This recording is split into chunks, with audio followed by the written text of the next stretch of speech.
What's up, guys? It's me, Jason, with this week's VR report. I did not make one 2 weeks ago or last week, just because there weren't many announcements that were relevant in my scope of analysis of VR news.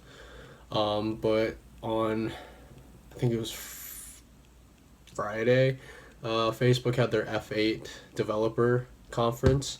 And it was actually huge on VR and AR. So I'm just gonna give my, it's more of a reacts to their conference rather than taking a more general news approach that I've normally taken. So let's go ahead and get started with that. So one big thing that Mark Zuckerberg really emphasized at this conference was how AR is going to be the next step towards human interaction with computers and artificial intelligence. So, pretty much what he said is we already have the first AR platform, which is our camera. He's taking a similar approach to Snapchat, what they're doing with their filters. As many of you know, Snapchat in the past, I think it's been almost two and a half years maybe since Snapchat first released the filter, and that was the first phase of augmented reality. And I think what they're doing is they both companies, both Facebook and Snapchat, are really building upon that idea. Um, if you go into your rear facing camera on Snapchat, it has a depth sensor, so you can have the 3D digital objects within your spatial parameters on your phone. I was experimenting with it over the weekend, and I think it's awesome. I to take it more into more of a philosophical way is how I view technology. Is I think the relationship between human and technology or should be an addition to our brain. I want, opposed to a lot of people, I want to become a cyborg in the future. Just to have that amount of power running through my brain would be incredible, and the access to information, whether I like it or not, I think it would be incredible.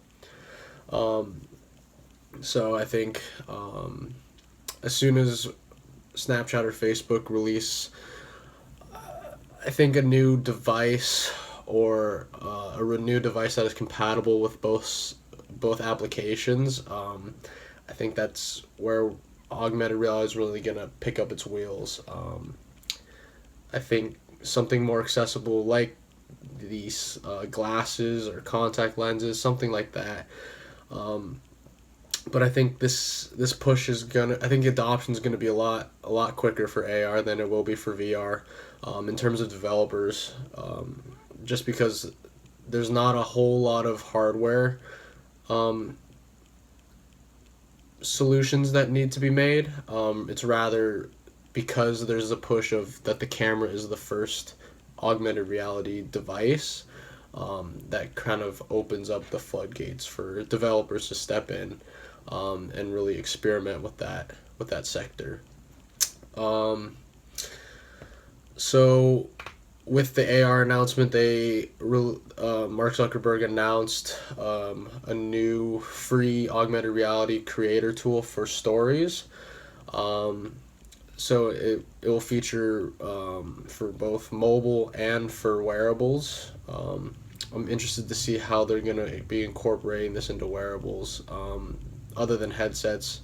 If there's going to be some sort of AR application for like an Apple Watch. I know the Apple Watches host cameras on them, so I think that would be an interesting thing to do, whether it's telling time, telling the weather on your phone or on your watch. I think there are some cool implications for that.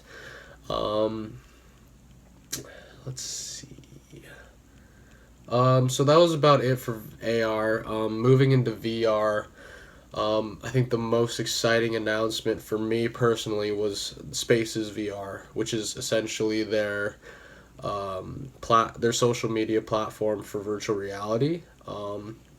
in the video that was displayed at the conference, they pretty much showed that it's just a social gathering. You create an avatar.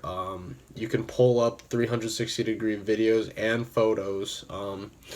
So if you're in your space right now, I could just pull out one of my Rhe60 videos, have it display around us, which I think is very cool.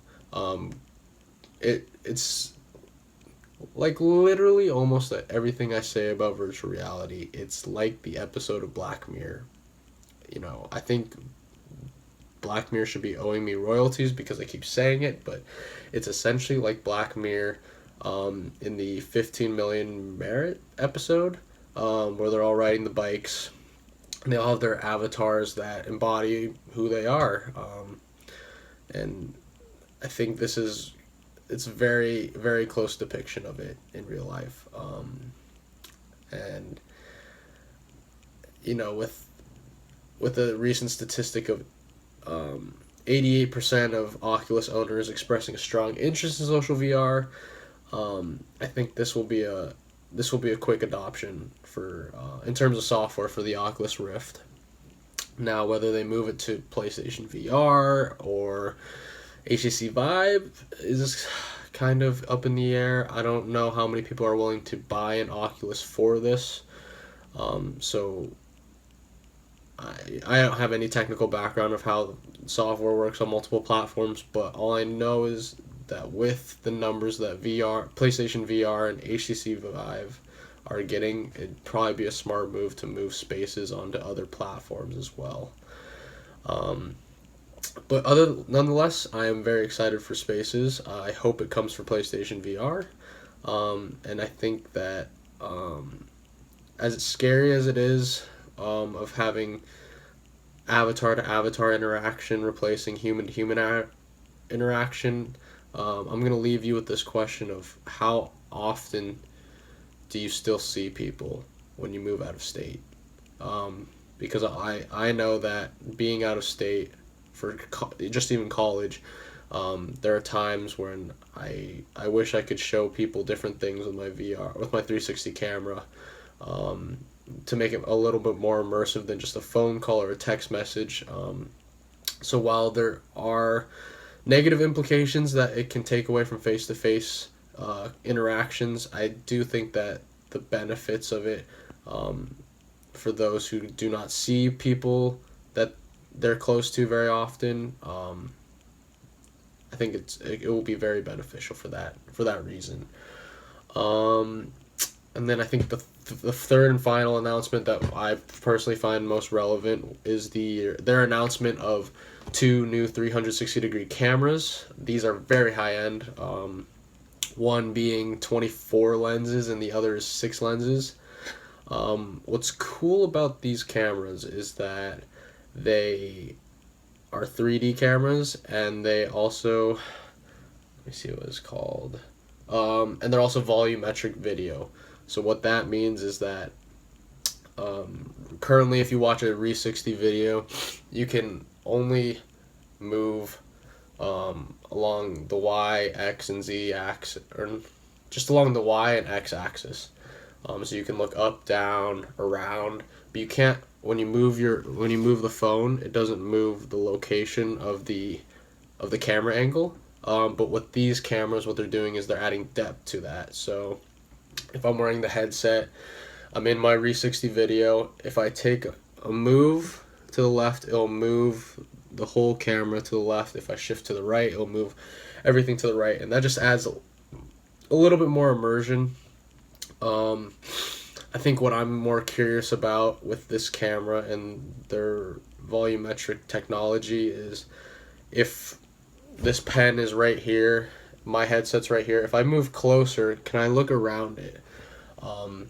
That's something that's one of my bigger questions, but this is a huge step towards 360-degree video.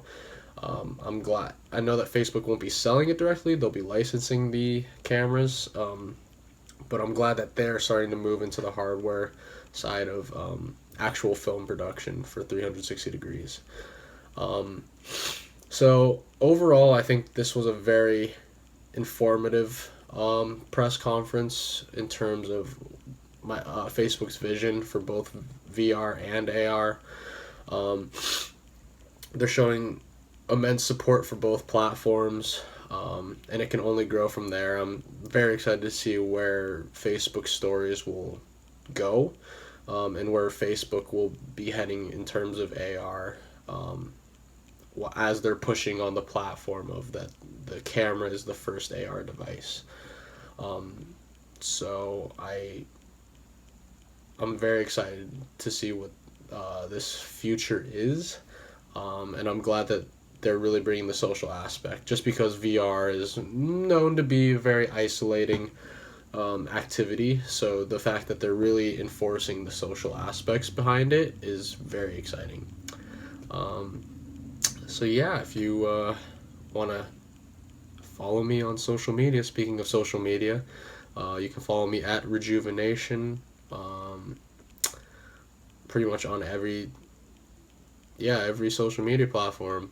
Um, and yeah, if you like this video, I think with the summer coming along, there are more company press conferences that I will be really diving into. Um, so yeah, have a good week, and yeah, have a good week.